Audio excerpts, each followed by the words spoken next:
جی ناظرین کرام، اس سیگمنٹ میں جیسا کہ آپ کو معلوم ہے کوئی مہمان ہمارے ساتھ اسٹوڈیو میں ہوتے ہیں یا آن لائن ہوتے ہیں. اس وقت اسٹوڈیو میں ہمارے ساتھ عامر خاکوانی صاحب، محمد عامر خاکوانی صاحب ہمارے ممتاز تجزیہ نگار موجود ہیں. ان سے کچھ آج کے حالات پہ بات کرتے ہیں. السلام علیکم جناب، کیا حال چال ہے؟ پچھلی میٹنگ تو آپ سے ساری صوبوں کی تحریک میں چلی گئی اور یہاں رونے بہت بڑے پڑے ہیں. نیٹو کی سپلائی بحال کرنا قومی غیرت کے منافق بتایا جاتا تھا اور کہا تھا کہ پارلیمنٹ کی کمیٹی اب بحال کی جا رہی کیونکہ 48 ملک مخالفت کر رہے ہیں اور مانگ رہے ہیں. ہمیں پہلے پتہ نہیں چلا کہ 48 ملکوں کے خلاف یہ ویسے دلچسپ ہے. اس سے پہلے تو ہمارا سارا فوکس امریکہ پہ ہی تھا اور ہم نے پروٹیسٹ بھی صرف امریکہ سے کہا کہ وہ معافی مانگے. ہمیں 48 ملکوں سے معافی کے لیے 48 ملکوں سے کرنا چاہیے تھا. بالکل ٹھیک ہے. اصل میں یہ ہمارا پرابلم ہے کہ ہم اتنی زیادہ ہائپ بڑھا دیتے ہیں, اتنا زیادہ ٹیمپو ہائی لے جاتے ہیں, بعد میں ہمارے لیے پھر پیچھے لانا مشکل ہوتا ہے. دیکھیں, جب آپ اس قسم کے جو فورن خاص طور پر پالیسی ایشوز ہوتے ہیں اس میں میرا خیال ہے پبلک سینٹیمنٹس کو بہت زیادہ بڑھانا نہیں چاہیے. اس میں جو فیصلے ہیں وہ اس میں بعض اوقات ظاہر بہت سی چیزیں ہوتی ہیں اور بہت سی ایسی باتیں ہوتی ہیں جو پبلک سامنے نہیں آتی, نہ آنی چاہیے. بہت سی نزاکتیں ہوتی ہیں, بہت سے معاملات ہوتے ہیں. تو اس قسم کے معاملات میں یہ بھی کے ساتھ آپ نے جو کرنا تھا کیے جا رہے ہیں, کسی سے وہاں تو بہت اجرت میں لگ رہے ہیں. لیکن اس حوالے سے کہ بہت انٹرسٹنگ بات جو ڈاکٹر ملیحہ لودھی جو کلیم کر رہی ہیں وہ تو یہ کہہ رہی ہے کہ امریکہ نے کہا تھا کہ ہم اس پہ معافی مانگ لیتے ہیں شروع میں. تو انہوں نے دانستہ اس وقت حکومت نے, ان کا کہنا تو یہ, ان کا دعویٰ یہ ہے کہ پاکستانی حکومت نے اس میں انکار کیا. یہ بات بہت سے لوگ کہہ رہے ہیں. تو یہ تو ایک بڑی سیریس بات ہے. اس کا مطلب ہے آپ کے پاس ایک اچھا موقع تھا, ایک باعزت طریقے سے ایک سیف ایگزٹ تھا اس بحران سے نکلنے کا. فروری میں شاید انہوں نے کنوے کیا تھا اس وقت اس معاملے کو مس مینج کیا گیا, یا شاید یہ کوشش کی گئی کہ ہم اپنے نمبر بنائے کہ جی ہماری وجہ سے یہ ہوا. چلاک بہت ہے نا سیاستدان, وہ تو درجہ اول کے. نہیں, اب دیکھیں نا, اب آپ اس قدر ہائی لیول پہ لے گئے ہیں سینٹیمنٹس کو, اور پھر اب بغیر کچھ کیے ڈرون اٹیک بھی جاری ہیں, معافی بھی نہیں مانگ رہے امریکہ. اب آپ جو نیٹو سپلائی لائن کھول دیں گے تو اس صورتحال تو بہت ہی عجیب و غریب ہو جائے گا. والا کام ہو جائے گا. بات کرتے ہیں ذرا, ایک وقفہ لینے جی, بڑا ضروری ہوتا ہے خبروں کا, اس کے بعد حاضر ہوتے ہیں.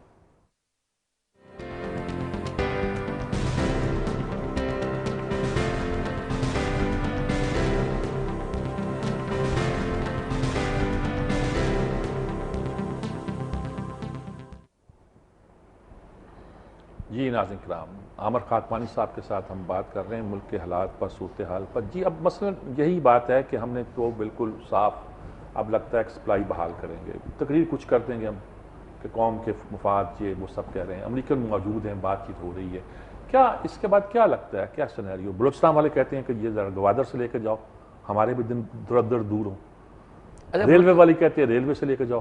اچھا, بلوچستان والا وہ تو چلو الگ ایشو ہے. گوادر کو فنکشنل بھی کرنا چاہیے, ٹھیک ہے, لیکن ان کو یہ بھی دیکھنا چاہیے کہ اس وقت جو تربت وہ جو روٹ ہے, روٹ سیف بھی ہے یا نہیں ہے. وہاں تو انسرجنسی اس ایریے میں تو خاص طور پہ وہ جو گوادر روٹ ہے شروع کے ایریے میں, وہاں تو چل رہے ہیں واقعات, چل رہے ہیں, وارداتیں ہو رہی ہیں. کیا وہاں پہ معاملات ہوتے نہیں ہوتے؟ میں خالی ان کو دیکھنا چاہیے اپنے والے سے. لیکن میں پھر یہ کہوں گا کہ ریمنڈ ڈیوس سے کتنا مجھے بالکل اسی طرح کا لگ رہا ہے معاملہ کہ آپ پبلک سینٹیمنٹس کو آپ پہلے کہتے ہیں کہ ہم لوگوں کا اور قومی خودداری کی اور قومی غیرت کی اور سب چیزیں باتیں کرتے ہیں, ایک اسٹینڈ ایک لیتے ہیں مضبوط, ایک لگتا ہے بظاہر, اور پھر اس بری طرح ریٹریٹ کرتے ہیں, پسپائی اختیار کرتے ہیں کہ وہ لوگوں کا مرال مزید ڈاؤن ہوتا ہے, ڈیمورلائز کر دیتے ہیں پوری قوم کو. تو یہ کوئی میچور وے نہیں ہے کام کرنے کا, یہ کوئی طریقہ نہیں ہے کام کرنے کا. اینٹی امریکن جذبات ہیں وہ ذرا اور بڑھ اٹھتے ہیں, بلکہ اور بڑھ اٹھتے ہیں. لیکن دیکھیں بات یہ ہے کہ اس سے پوری دنیا میں باقی بدنامی اور انسلٹ بھی ہوتی ہے, بےزتی ہوتی ہے نا, کہ آپ پہلے ایک اسٹینڈ لیتے ہیں کہ آپ ہم یہ کریں گے, یہ شرطیں ہیں پارلیمنٹ کی کمیٹی, پارلیمنٹ سے یہ ہوئی قرارداد ہوئی, یہ ہوئی پارلیمنٹ سے, یہ ساری چیزیں زیر بحث آئی کہ ہم جب وہ چیزیں ہیں تو پھر کچھ تو باتیں منوائیں, یا پھر آپ اس میں تجاویز ایسے رکھتے نہ, ہاں اتنا مشکل لیتے نہ. بس لوگوں کا کہنا ہے کہ فیصلہ تو ایگزیکٹو کو کرنا چاہیے تھا, پارلیمنٹ سے صرف انڈورسمنٹ آتی ہے. جیسے انڈیا نے سول نیوکلیئر کا فیصلہ جو تھا ان کی حکومت نے اور ان کی حکومت نے بالکل انڈورسمنٹ کانگریس نے کی, پھر انہوں نے کی. یہ بھی ہوا کرتا کہ بلکہ پارلیمنٹ میں بعض اوقات ایشوز کو لے کے جائز لے جاتا ہے جہاں جن ایشوز نہ کرنا ہو. ترکی نے عراق پہ حملہ کا ان کا ارادہ نہیں تھا, وہ پارلیمنٹ میں لے کے گئے اور پارلیمنٹ کی مخالفت میں خلاف ہوئی, انہوں نے اس کو بہانا ایک ایکسکیوز کے طور پہ لیا. عام کیونکہ پارلیمنٹ ظاہر ایک لمبی جوڑی ڈیبیٹ ہوتی ہے, مختلف گروپس ہوتے ہیں, مختلف پارٹیز ہوتی ہیں, صورتحال بعض اوقات کنٹرول میں نہیں رہتی, خود حکمران جماعت کے بھی پارلیمنٹ میں جنرل سے سوچ سمجھ کے فیصلہ کرنا چاہیے. تو یہ ہم جو ایشوز ہیں اس کو میچور وے سے, ہماری موجودہ جو پولیٹیکل گورنمنٹ ہے خاص طور پہ ہمارے پرائم منسٹر صاحب تو ویسے بھی ایک شکر افاق اپنے وہ عجیب و غریب بیانات دینے میں ان کی تو شہرت بہت پوری دنیا میں پھیل چکی ہے ان کی. تو یہ سارا ان کا جو رویہ ہے, موقف ہے, میں تو بہت ہی جیسے کہتے ہیں نا کہ آجلانا اور عاقبت ناندیشانہ اور بلکہ کمزور سا بچگانا سا لگتا ہے چیزوں کو, میچور وے نہیں ہے کام مسئلہ حل کرنے کا. اب آپ دیکھیں آپ اس طرح کریں گے اس کا بھی ریئیکشن ہوگا, ریئیکشن جو لوگوں کو تذلیل کا احساس ہوتا ہے, لوگوں کو احساس ہوتا ہے کہ مطلب ہم اتنے ویک ہیں, اتنے کمزور ہیں, تو ہم اتنے کمزور تھے تو اتنی بڑھ کے ماری کیوں, اتنا اسٹینڈ لیا کیوں؟ اگر لینا تھا اسٹینڈ تو پھر اس کی پرائس ادا کرے, وہ اسٹینڈ لے, کچھ نہ کچھ تو اسٹینڈ لینا. اب کیونکہ ان کے لیے پرابلم ہو رہا ہے بجٹ مینٹین کرنا, بجٹ آ رہا ہے کرائسس بجٹ کا بڑا ہوا ہے کہ امریکہ نے جو امداد انہوں نے دینی تھی, انہوں نے کرپشن فنڈ, امداد نہیں بلکہ ہماری سپورٹ فنڈ جو ہے اس میں, وہ اب انہوں نے ان کو یہ چاہیے ہر حال میں کہ وہ اس کے بغیر سے بجٹ بنانا مشکل ہو رہا ہے. تو یہ سارا کچھ اتنی بڑی کلابازی کھا رہی ہیں 48 ملکوں, اس سے پہلے 48 ملک یاد نہیں تھے ان کو, ابھی آپ نے خود ہی بات کی, بالکل ٹھیک بات ہے. تو میں تو سمجھتا ہوں یہ افسوسناک ہے یہ چیزیں, ایک اور زخم لگے گا, ایک اور قوم کے نا لوگوں کے جذبات پہ, ان پہ ایک اور چرکا جیسا لگے گا یہ. اچھا, ایک طرف یہ, دوسری طرف ہم وہ کچھ تیاری کر رہے, چیف الیکشن کمشنر کا معاملہ اٹکا ہوا ہے. حکومت کو بھی شاید جلدی ہے کہ کوئی چیف الیکشن کمشنر ان کی مرضی کا بن جائے, تاکہ اگر فمیدہ مرزا وہ اپنا ریفرنس بھیجے تو وہاں کوئی ان کی پسند کا فیصلہ آیا. آگے کا تو خیر ٹھیک ہے کہ اس نے الیکشن کمشنر کا بھی انٹرم وزیر اعظم کا تقرر, بہت سی چیزیں آتی ہیں, اور اس وقت تو عدلیہ کا ایک ایکٹیو جج وہاں بیٹھا ہوا ہے نا جی, جب قائم کام ہوگا تو عدلیہ کا. تو کیا اس وقت آپ کیا اس مشاورت کہتے ہیں ہو رہی ہے, کیا کچھ لگتا ہے؟ میں تو یہ دیکھا ہے, مجھے تو یہ لگتا ہے کہ پیپلز پارٹی کی 4 سالوں نے ہمارے بہت سی کنسیپٹس جو ہے نا وہ غلط ثابت کیا. مطلب میں یہ سمجھتا تھا, بہت سے لوگ یہ سمجھتے تھے ایک اگریسو, ایک طاقتور اسٹرانگ میڈیا کے ساتھ, ایک انڈیپینڈنٹ جوڈیشری کے ساتھ, ایک بیدار سول سوسائٹی کے ساتھ چیزوں میں تبدیلی لائی جا سکتی ہے. ہمارے وہ سارے نظریات, تصورات باطل ثابت ہوئے. ہم نے دیکھا کہ ایک ڈھٹائی کے شرمناک حد تک ڈھٹائی کا رویہ اختیار کرنے والی ایگزیکٹو کے سامنے یہ سارے بے بس ہو جاتے ہیں. میڈیا ایکسپوز کر رہا ہے چیزوں کو, کرپشن اسکینڈل لا رہا ہے, سب چیزیں لا رہا ہے, سامنے لا رہا ہے, سامنے آ ہی رہی ہے نا, ڈاکومنٹری پروف کے ساتھ سامنے چیزیں آ جاتی ہیں. جوڈیشری اتنی ایکٹیو ہے, اتنا اسٹرانگ نوٹس لیتی ہے, اتنے معاملات کو آگے بڑھانے کی کوشش کرتی ہے. لیکن ایگزیکٹو جو ہے پھر وہی اس کا ایک ایگزیکٹو میں جب تک اب ہمیں یہ لگتا ہے, اب سوچنا چاہیے پاکستان کی انٹیلیجنسیا کو, دانشوروں کو اس پہ سوچنا چاہیے کہ ایگزیکٹو پہ کس طرح چیک لگائے جا سکتے ہیں. یہ جو قومی ادارے ہیں, مطلب اب دیکھیں ڈی جی ایف آئی اے کو دیکھ لیں کہ اس میں پچھلے 8-10 کے قریب ڈی جی بدل چکے ہیں. اس کی وجہ یہ ہے کہ چن کے کرپٹ اور نالائق ڈی جی لگانے کی کوشش کی جاتی ہے, کیونکہ جو بڑے کرپشن اسکینڈلز ہیں وہ ان پردہ ڈالنے کی کوشش کی جاتی ہے. اب آپ کو قومی ادارے جو اس قسم کے ادارے ہیں ان کے سربراہان کو کوئی آئینی تحفظ اس طرح کا دینا ہوگا کہ ایگزیکٹو اگر کوئی ہمارے دوسرے گیلانی جیسا پرائم منسٹر آ جائے, زرداری صاحب جیسا پریزیڈنٹ آ جائے, جو ہر چیزوں کو اختیارات, رول آف لا کا مذاق اڑانے پہ تلا ہوا ہو, تو ان کو کسی طرح روکا جا سکے. سسٹم کے اندر چیکس رکھنے ہوں گے. اگر ہم نے جمہوریت چلانی ہے, ہمیں سسٹم چلانا ہے. اگر ہمیں یہ ہم نے دیکھا ہے کہ اس کو جس طرح اس میں الیکشن کمیشن کا تو بہت امپورٹنٹ. اب ہم نے دیکھا ہے کہ مشاورت کو تو انہوں نے مذاق بنا دیا, مطلب چیئرمین نیب جیسے انہوں نے بنایا ہے. اس میں مشاورت کا نام یہ ہے کہ انہوں نے ایک خط بھیج دیتے ہیں قائد حزب اختلاف کو, اور وہ اس کا نام مشاورت کا دیتے ہیں کہ ہم فلاں کو بنا رہے ہیں. یہ تو مشاورت نہیں ہے.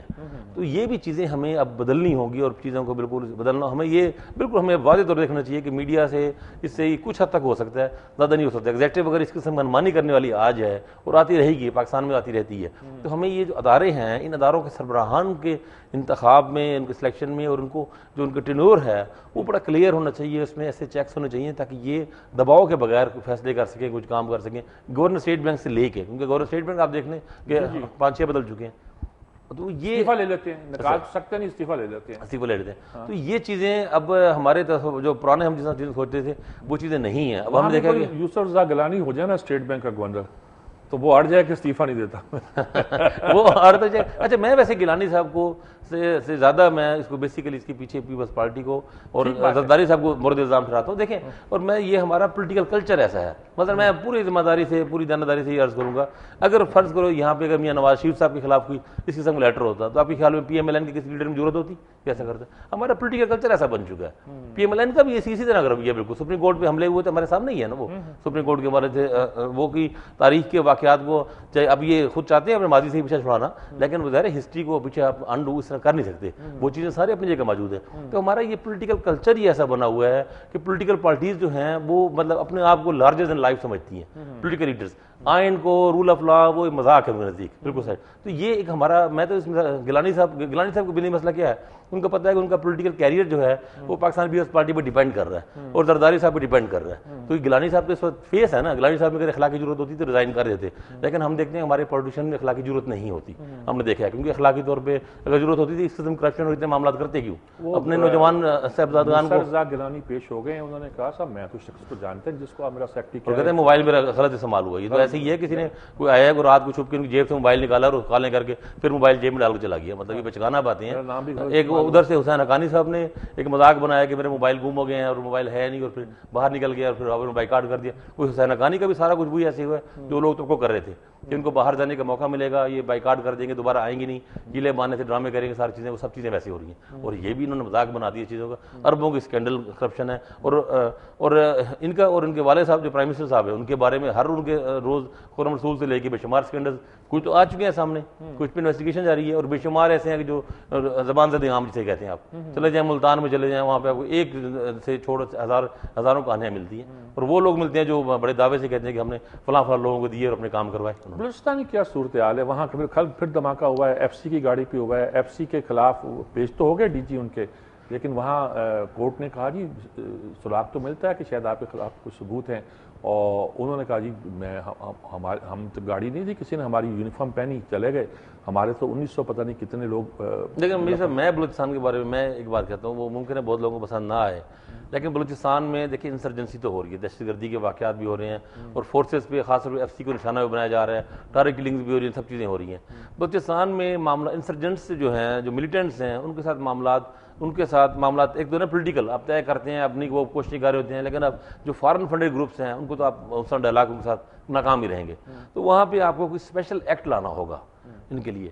جو وہاں پہ لوگ آپریشن میں مصروف ہیں, جو چیزیں مصروف ہیں, اب وہ ٹھیک ہے, آپ کو کوئی ایکسٹرا جوڈیشل کاروائیاں نہیں کرنی چاہیے, لیکن آپ کو پھر اسی جوڈیشل فریم ورک میں کوئی آپ کو اسپیشل ایکٹ لانا ہوگا. امریکہ نے بھی پٹیاٹک ایکٹ لا کے اس میں بے شمار چیزیں انہوں نے بدلی جو امریکہ میں کبھی نہیں ہوئی تھی, وہی ہیں. جب جہاں پہ انسرجنسی ہو رہی ہوتی ہے, جہاں ٹیررزم ہو رہا ہوتا ہے, تو لائف وہاں پہ وہ بالکل وار والی پوزیشن ہے. بلوچستان میں ہم ان وار ہے, وار والی پوزیشن ہے, وہ امن نہیں ہے, ان وار والی پوزیشن ہے. تو اس میں آپ کو کوئی ایک اسپیشل ایکٹ دینا ہوگا, ایسا قانون دینا ہوگا جس کے تحت یہ بھی اپنی کارروائی کر سکے, ان کے لیے بھی قانونی جواز ہو. یہ نہیں تو اس کے بغیر آپ تنقید کرتے رہیں گے. دیکھیں وہ جب ان کے بندے مارتے رہیں گے اور ان کو جو بندے پکڑیں گے, پروف ہے نہیں وہاں پہ کوئی جوڈیشل پروسیس چلانے کا کوئی طریقہ ہے نہیں, جو جائے گا وہ مارا جائے گا وہاں پہ. تو کچھ نہ کچھ تو آپ کریں گے نا, کچھ نہ کچھ. اب یہ چاہیے لائرز کو چاہیے, قانون دانوں کو چاہیے, مل بیٹھ کے کوئی ایسا راستہ نکالیں جو قانون کے مطابق بھی ہو, اس فریم میں بھی ہو, اور ان کو بھی کوئی نہ کوئی ایک راستہ ہو کام کرنے کے لیے. لیکن بہرحال سپریم کورٹ کا میں سمجھتا ہوں یہ بہت اچھا اس لحاظ سے ہے کہ پبلک جو لوگوں کے جذبات ہیں اور وہ اس کو آواز دیتی ہے. سپریم سی جے وہاں پہ جا کے جو بیٹھے ہیں چودھری صاحب, ان کا بہت بڑا کریڈٹ ہے کہ وہاں پہ یا کہ ایف سی والے اپنے آپ کو بھی وہاں پہ بہت زیادہ. لیکن بلوچستان میں ایک تاثر ایف سی کے بارے میں بہت نیگیٹو ہے. وہاں لوگوں کو لگتا ہے کہ بھئی جو ان کے جوان عام چیک پوسٹوں پہ رویہ ہے, لوگوں کو لگتا ہے کہ مناسب نہیں ہے, خاص طور پر بلوچوں کو بڑی شکایات ملتی ہیں اس طرح کی. تو وہ بھی ان کا بھی رویہ بھی لارجر دین لائف کا ہے وہاں پہ. تو یہ ان کے سامنے کورٹ میں پیش ہو جانا ہی بڑی ایک کورٹ کی ایک لوگوں کو ایک ریلیف فیل ہوتا ہے. چلو کوئی ادارہ تو ایسے ہے نا جس کے سامنے یہ سارے ادارے جواب دیں. تو یہ چیف جسٹس صاحب کو میں سمجھتا ہوں ٹریبیوٹ پیش کرنا چاہیے, لیکن اس مسئلے کا کوئی حل بھی نکالنا چاہیے. ٹھیک بات ہے, بالکل. تھینک یو ویری مچ جی, آپ نے بہت تفصیل کے ساتھ 2-3 مسئلے جو بڑے اہم تھے ان پر وضاحت کی جی. اسی کے ساتھ لیتے ہیں وقفہ کے بعد حاضر ہوتے ہیں.